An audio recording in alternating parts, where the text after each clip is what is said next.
हे friends WhatsApp. उम्मीद है आप सब खैरियत से होंगे। आज हम पाइथन प्रोग्रामिंग की क्लास 3 के साथ हाजिर हुए हैं, जिसमें हम टॉपिक का कवर करेंगे अपने input from user and if else elif and.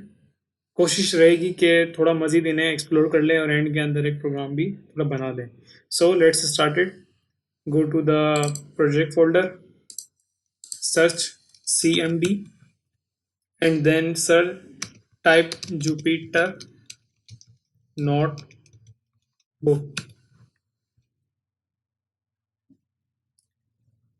The server is open. सो अब हम न्यू फाइल बनाएंगे पाइथन क्लास 3 के लिए एंड उसका नाम चेंज कर देंगे हम क्लास 3। सो आज जो हमारा टॉपिक है, प्रीवियस टॉपिक थे हमारे वेरिएबल्स, सेकंड थे ऑपरेटर्स, थर्ड था हमारा टॉपिक ऑपरेशन। जो हमारा आज नेक्स्ट टॉपिक होगा वो है इनपुट का। सो यहाँ पे हम इनपुट की हेडिंग डाल लेंगे। इनपुट लिखने के बाद कमांड लाइन पे इधर क्लिक करके वन प्रेस करेंगे तो हमारा ये हेडिंग के तौर पर बन जाती है। अब मुझे यूज़र से इनपुट लेनी है तो मैं किस तरह लूँगा, तो उसका सिंटैक्स है नेम। यहाँ पे हम उसका वेरिएबल डिक्लेयर करेंगे।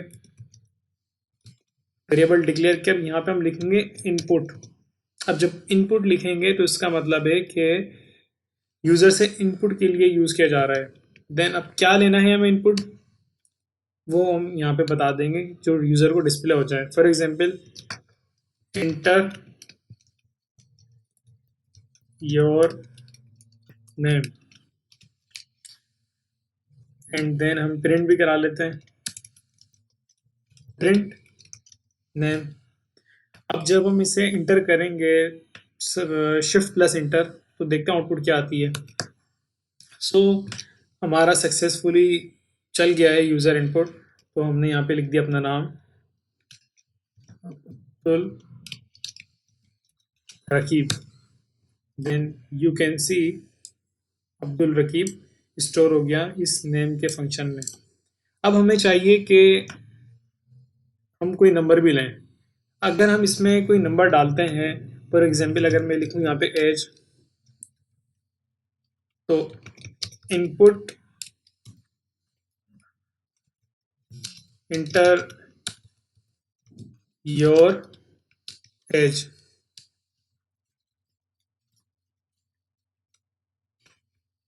अब वो हमसे हमारी एज मांग रहा है। अब जो एज होती है वो हमेशा इंटीजर फॉर्म में होती है, सही। तो वो स्ट्रिंग फॉर्म में तो होती नहीं हमारी एज, क्योंकि एज जो है बढ़ती है, नाम तो कांस्टेंट रहता है। सो अब हमें अगर इसको सेट करना है तो अभी हम यहाँ पे इसकी टाइप भी चेक कर लेते हैं कि टाइप क्या है एज की। मैंने फॉर एग्जांपल लिख दी इधर 24 और देन यहाँ पे जब हम इसकी टाइप चेक करेंगे, टाइप एज, तो उसने बता दिया स्ट्रिंग है, लेकिन हमें यहाँ पे चाहिए str। तो इसके लिए हम क्या करते हैं, इधर लिखेंगे एज इक्वल टू int। अब ये जो int है रिप्रेजेंट करता है इनिट इंटीजर्स के लिए, इनिट रिप्रेजेंट करता है इंटीजर्स को। तो अब हम यहाँ पे लेंगे इनपुट इंटर योर एज। यहाँ पे हमने इसको प्रिंट करा लिया टाइप और इसमें लिख दिया एज। अब देखें वो मुझसे मेरी एज मांग रहा है, तो मैंने यहाँ पे लिख दी 24। सो उसने क्लास टाइप दे दी कि क्या है, ये इंटीजर टाइप है, जबकि उसने पहले क्या दिया था, एज का स्ट्रिंग दिया था। तो ये दैट इज़ अ डिफरेंस। जब हमें यूज़र से नेम लेने होंगे या एड्रेसेस लेने होंगे तो उसमें हम इस तरह लिखेंगे। ये है उसका सिंटैक्स इनपुट, और यहाँ पे हम प्लेस होल्डर डालते हैं जहाँ पे वो शो करे यूज़र को कि आप क्या डिमांड करते हो यूज़र से। सो अब हम यहाँ पे दो नंबर्स को सम कराएंगे और यूज़र से इनपुट लेंगे। यहाँ पे हमने डाल दिया num1 equal to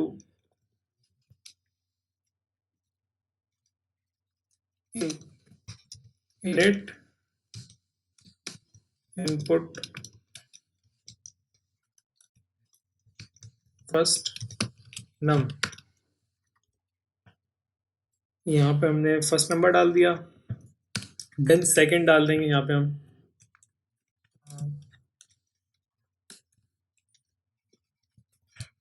second num2। अब यहाँ पे आके जब हम इसे सम करेंगे दोनों को तो हमारी आउटपुट प्रॉपर आएगी।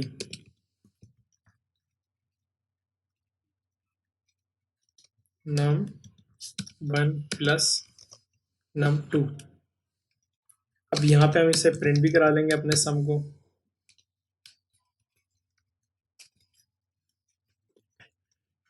इंटर किया, उसने कहा कि फर्स्ट नंबर डाल दो, मैंने कहा 10, फिर सेकंड मैंने नंबर डाला 20। अब देखें यहाँ पे जब मैं 20 डालूंगा तो आउटपुट मेरी आनी चाहिए 30, तो मैंने इंटर किया, उसने मुझे दे दिया द सम इज 30। अगर मैं यहाँ पे इनिट नहीं डालता तो वो मेरा स्ट्रिंग आपस में सम हो जाते हैं। इस तरह कि अब वो भी करके देख लेते हैं अगेन। इसको कंट्रोल सी किया, कंट्रोल पेस्ट कर दिया, बी इनिट वाला जो पोर्शन है इसको मैं डिलीट कर देता हूँ। इसे सम किया, मैंने लिखा 34, फिर अगेन 34, उसने इस तरह सम करके दी मुझे, क्योंकि इंटीजर्स की वैल्यू आपस में मर्ज हो जाती है, सम नहीं होती। So the next topic is concatenate।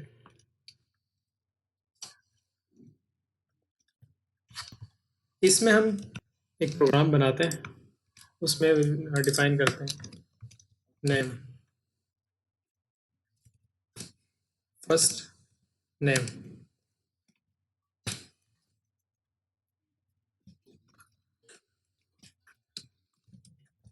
First name, then last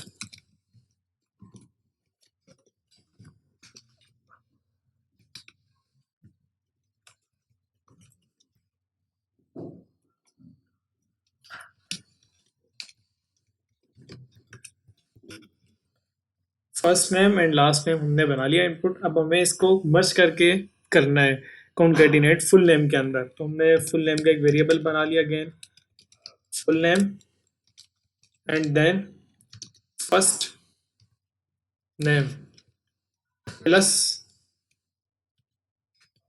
अब यहाँ पे हमने एक स्ट्रिंग ब्लैंक स्ट्रिंग बना लिया।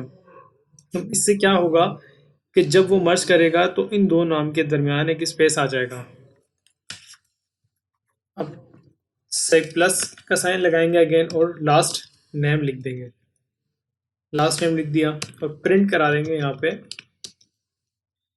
अब फिर हमने यहाँ पे इससे एक और चीज़ ली, वो क्या, एज लेंगे। एक और एज जब लेंगे तो एज से क्या एडवांटेज होगा हमें कि हमारा मज़ीद कॉन्केटिनेशन पता लगेगी कि इंटीजर्स को भी किस तरह कॉन्केटिनेट किया जा सकता है इसमें। सो यहाँ पे हम इसको एक और अदद ले लेते हैं, age int input enter your as.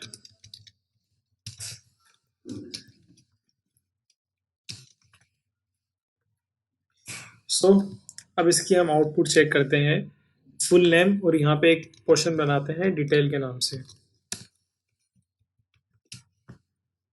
अब डिटेल में क्या होगा कि अब हमें मर्ज करना है कि वो एक पूरी स्ट्रिंग की फॉर्म में आ जाए वो सब कुछ। तो उसका एक मेथड होता है, एफ लिखकर ब्रैकेट बनाया, हमने लिखा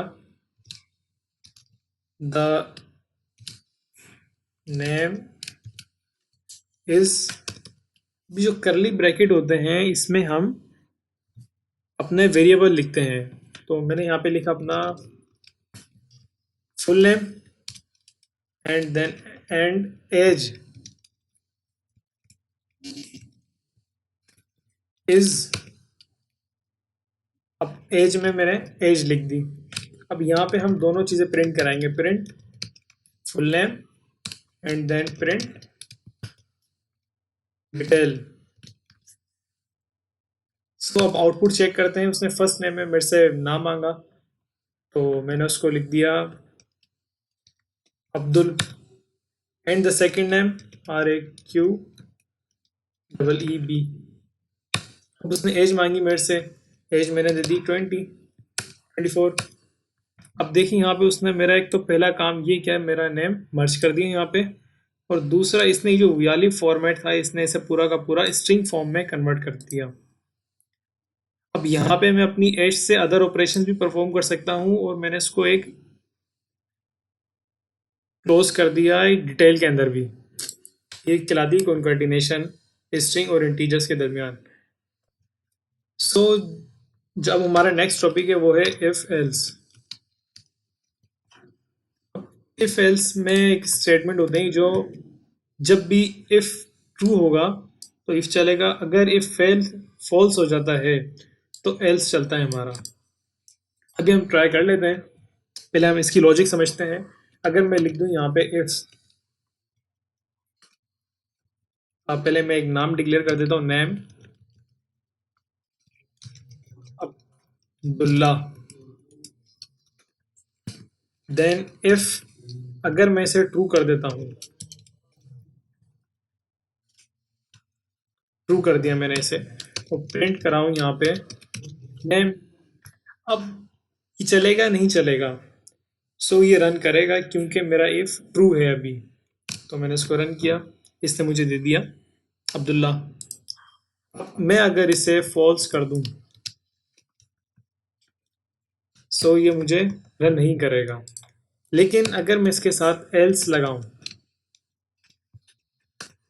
एल्स में लिख दूं प्रिंट एरर, तो अब इसने प्रिंट एरर दिया क्योंकि इफ हमेशा तभी चलता है जब उसकी स्टेटमेंट ट्रू होती है।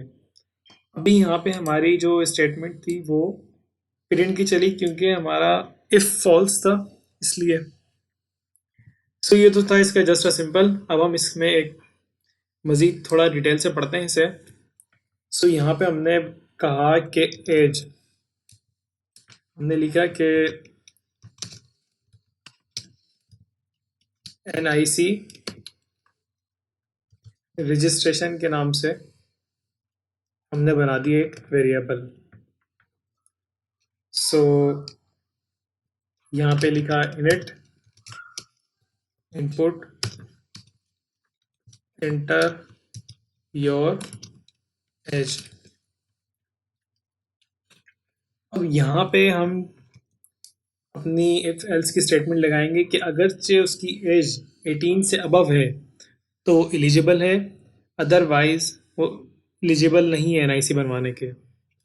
सो यहाँ पे if age greater than equal to 18,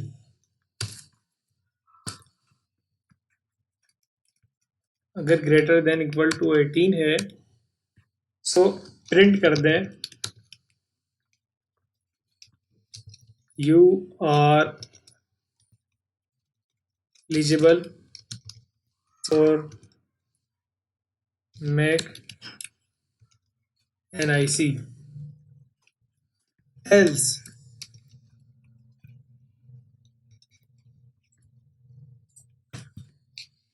print you are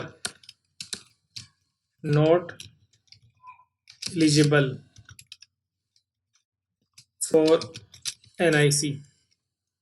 अब यहाँ पे मैं अगर लिखूँ एज अपनी 19 तो उसने दे दिया you are eligible for make NIC। क्यों? क्योंकि मेरी यहाँ पे एज ग्रेटर देन और इक्वल टू 18 है, यानी जब भी मेरी एज या तो 18 के बराबर हो या 18 से ज़्यादा हो तो मेरी ये पोर्शन रन हो जाएगा। अदरवाइज अगर मेरी इससे कम होती तो देन वो कभी रन नहीं होता। ये देख सकते हैं हमारा कंप्लीट हो गया ये। फिर इसके बाद जो हमारा नेक्स्ट टॉपिक है वो है, अब इफ़ का एक जगह पे फ़ायदा भी है तो दूसरी जगह नुकसान भी है। सही। वो ये कि अगर हम इफ़ यूज़ करते हैं तो मैंने यहाँ पे लिख दिया, अगर मैं कोई मार्कशीट बनाऊँ अपनी, सही है, जिसमें मुझे अपना रिजल्ट शो कराना हो कि जिस तरह 80 की अगर यानी 80% से अगर आपके मार्क्स हो तो ए प्लस बने, 70 से अबव हो तो ए ग्रेड बने, 60 से अबव हो तो बी, इसी तरह 50 से अबव हो तो सी। अब मैं यहाँ पे अपने एक बनाता हूँ मार्क्स यानी परसेंटेज की ना, तो मार्क पर मैं, नहीं सॉरी, ग्रेड के नाम से बना लेते हैं, फाइंड ग्रेड, फाइंड ग्रेड्स। सो ग्रेड्स हमेशा नंबर के अंदर दिए जाते हैं परसेंटेज। सो मैंने यहाँ पे लिख दिया init input enter your percentage for find your grades. अब यहाँ पे जब भी मैं इसे रन करूंगा तो मुझे कोई इसको इंटीजर देना होगा, सही। सो मैं इसको भी रन करके देख लेता हूँ। मैंने लिखा 80 20 और प्रिंट करा दिया यहाँ पे, प्रिंट फाइंड ग्रेड, उसने मुझे 20 ही प्रोवाइड किया। सो अब हम इस पे अपने, क्योंकि हर ग्रेड्स के अलग हर परसेंटेज पे अलग ग्रेड्स मिलते हैं तो उसको फाइंड आउट करना है। तो मैंने पहली कमांड लिखी यहाँ पे इफ में मैंने लिखा कि अगर इफ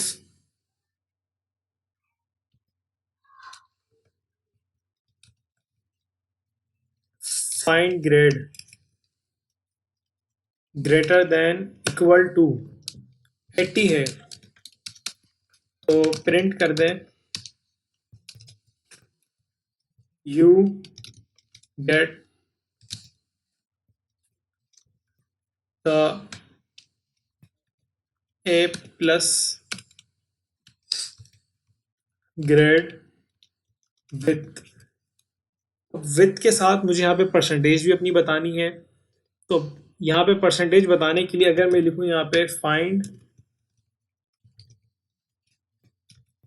ग्रेड, तो ये वर्क नहीं करेगा अभी हमारा। क्यों? क्योंकि यहाँ डायरेक्ट पूरा एक जस्ट स्ट्रिंग फॉर्म में आ गया। अब मुझे यहाँ पे वेरिएबल यूज़ करना है, तो वेरिएबल यूज़ करने के लिए जैसा कि अभी हमने कॉन्केटिनेशन की थी, तो एफ लगाएंगे और इसको क्लोज कर देंगे ब्रैकेट के अंदर। तो अब हमारा इस स्ट्रिंग के अंदर हमारा वेरिएबल भी डिक्लेयर हो गया। अब वो वेरिएबल उठकर इसमें आ जाएगा। सो अब हम इसके ऊपर मजीद लिख लेते हैं कि जब हमारी percentage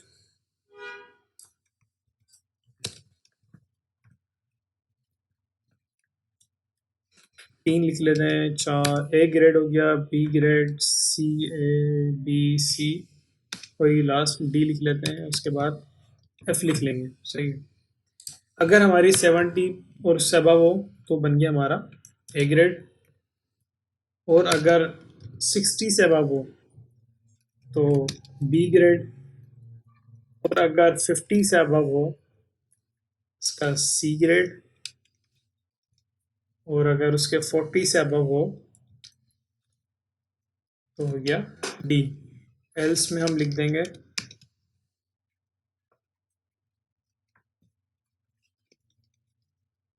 print you are fail. सो अब हम रन करते हैं और अपनी परसेंटेज लिखते हैं कि हमने ग्रेड कितनी ली है, 80%। तो उसने एक एरर दे दी हमें, find grade is not define.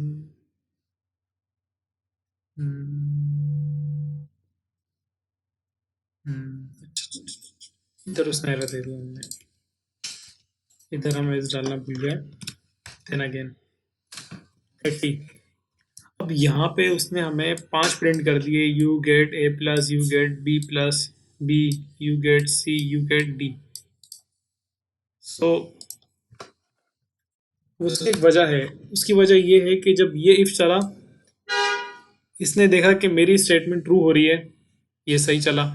फिर उसके बाद जब मज़ीद नीचे कमांड आई तो उसने अपनी स्टेटमेंट देखी कि जो 80% है वो इससे भी बड़ा है, तो इस पर भी ट्रू हो रही थी, तो ये वाली भी रन हो गई। फिर उसके बाद नीचे आए, नीचे आने के बाद ये वाली स्टेटमेंट ट्रू हुई, तो उसने अगेन इसको भी रन कर दिया। क्यों? क्योंकि हमने जो उसको 80% दी थी वो ग्रेटर देन इक्वल टू 50 है। सो ये सारे चल गए, लेकिन एल्स नहीं चला। एल्स क्यों तब चलता है जब स्टेटमेंट फॉल्स हो जाए। अब इस चीज़ से अवॉइड करने के लिए हम एक और यूज़ करते हैं इफ एल्स के अंदर इलिफ। इलिफ इलिफ का क्या एडवांटेज होता है कि जब भी हमारी अगर इफ वाली स्टेटमेंट ट्रू होती है तो वो मज़ीद स्टेटमेंट्स नहीं चलाता। इफ इफ वाली अगर हमारी ट्रू हो जाए तो दरमियान की स्टेटमेंट नहीं चलाएगा, वो अपने नेक्स्ट पार्ट पे जाएगा। अदरवाइज वो तमाम इफ को लेके चलेगा। अगर हम इफ लगाते हैं तो एलिफ लगा दिए यहाँ पे, एलिफ। अब हम देखते हैं कि हमारा कोड में क्या चेंजेस आती है। अब मैंने यहाँ पे अगेन 80% लिखा। देन उसने देखें जब सिर्फ हमारी इफ वाली कमांड को रन किया, you get 80 A plus grade with 80, I mean percentage. Percentage का साइन भी लगा दें यहाँ पे एक अदद हम, ताकि समझ जाएं।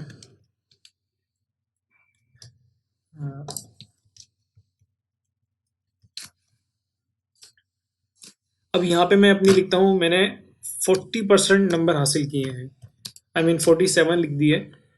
उसने कहा कि you get the D grade. अब इसमें हो क्या रहा है कि इफ वाली रन नहीं हुई।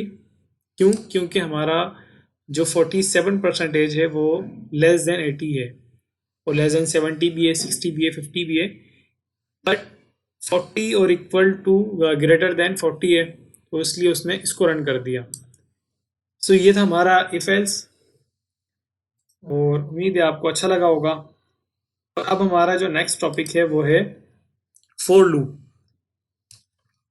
फोर लूप में होता ये है, लूप के नाम से ही आप समझ गए होंगे कि मल्टीपल उसमें एक फॉर्मेट चल जाना एक रेंज के अंदर। सो इसके अंदर जो साइज का सिंटैक्स होता है फोर लूप, ये मोस्टली की रेंज पे अप्लाई होता है। किस तरह इसका सिंटैक्स है? For I in range 10 print I. अब यहाँ पे हो ये रहा है कि फॉर आई, ये हमारा एक वेरिएबल होता है। इसे हम आई लिख दें, जे लिख दें, के लिख दें, या कोई नेम लिख दें, वो हमारे ऊपर डिपेंड करता है। अब ये जो रेंज होती है ये एक हमें लिस्ट रिटर्न करता है।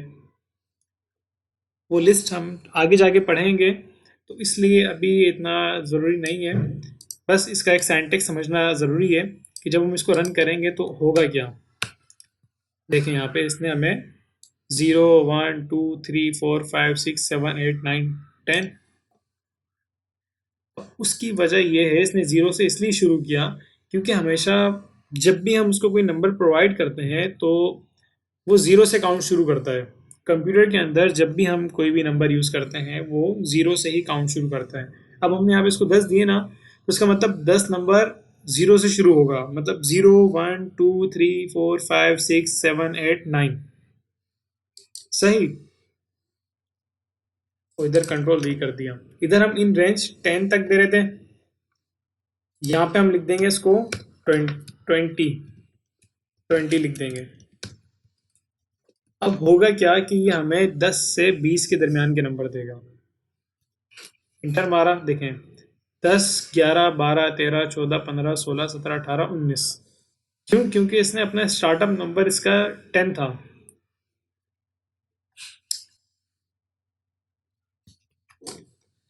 सो अब हम स्टार्ट करते हैं अपना अगला टॉपिक। उसमें हम इसको फॉर लूप को गैप से देखेंगे कि हम इसको गैप से किस तरह प्रोवाइड करते हैं। हम यहाँ पर आए, हमने इसे थर्ड पैरामीटर पास किया, 2 का डिफरेंस। इसे रन किया तो उसने देखें कि 10 से 20 के दरमियान जो मैं नंबर प्रोवाइड किया उसमें उसने 2 का डिफरेंस दिया, यानी 10 12 16 18। अगर हम इसे यहाँ पे 3 लिखते हैं तो इसने हमें 3 का डिफरेंस देगा। सो हम यहाँ पे एक कैलकुलेटर बनाते हैं अपना, एक प्रोग्राम लिखते हैं छोटा सा, जिसमें हम यूज़र से कैलकुलेटर का डेटा लेंगे कि कितने उसका टेबल बनाना चाहता है वो, और उसे फिर यहाँ पर रन कराएंगे फॉर लूप के ज़रिए।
सो यहाँ पे हमने अपना बना लिया है प्रोग्राम, जिससे हम यूज़र से इनपुट लेंगे कि कौन से नंबर को हम कैलकुलेट करना चाहते हैं और कहाँ तक करना चाहते हैं।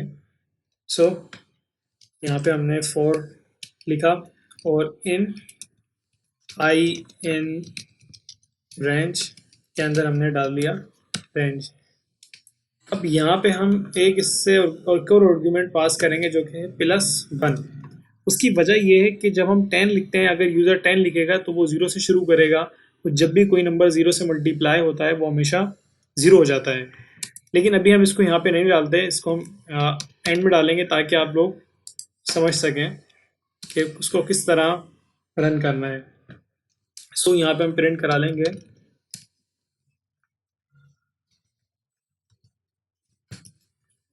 और इसे हम यहाँ पे कॉन्केटिनेट कराएंगे f के लिए, क्योंकि हमें ज़रूरी है।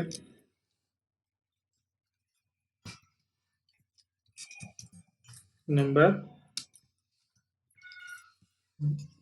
x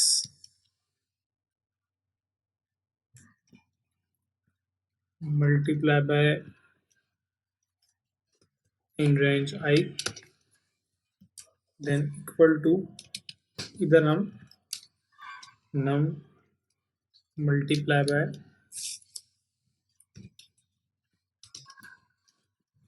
i कर देंगे। सो हमारा ये कंप्लीट हो गया है अपना प्रोग्राम। अब इसे रन करते हैं कि रन में हमें क्या डेटा मिलेगा। उसने कहा कि which number you want to calculate, मैंने लिख दिया 2। उसने कहा कि रेंज, मैंने कहा 10 तक। सो उसने हमें यहाँ पे कैलकुलेटर गिवन कर दिया, लेकिन यहाँ पे उसने 2 1 ज़ा 2 होना चाहिए था, उसने 2 0 ज़ा 0 कर दिया। सो इस चीज़ से अवॉइड करने के लिए हम यहाँ पर +1 लगा देंगे। अब +1 क्या होगा कि अब रेंज जो हमारी सेट होगी वो 0 से तो शुरू होगी, यहाँ पे हम उसको 1 लिख देंगे कि 1 से शुरू हो और जो भी नंबर दें उसके आखिर में प्लस ऐड कर दे, ताकि ये जो हमारा नंबर एक मिस हो रहा है, मतलब वो कंप्यूटर के अंदर, वो ज़ाया ना हो। देन इंटर करेंगे, हमने लिखा कि 3 और रेंज कितनी 10। अब उसने देखिए हमें यहाँ पे पूरा सक्सेसफुली हमें कैलकुलेटर रिटर्न कर दिया। देख सकते हैं हमने अगेन इससे रन कर दिया और 20 लिखा और उसने हमें रेंज 20 लिखकर इसने हमें 20 का कैलकुलेटर बना दिया। सो उम्मीद है आपको वीडियो पसंद आई होगी, तो वीडियो को लाइक कमेंट एंड शेयर करना ना भूलें और stay connect with code burner. तो मज़ीद हमारी पाइथन की वीडियोस अपलोड होती रहेंगी इंशाल्लाह वेरी सुन। सो अल्लाह हाफिज़।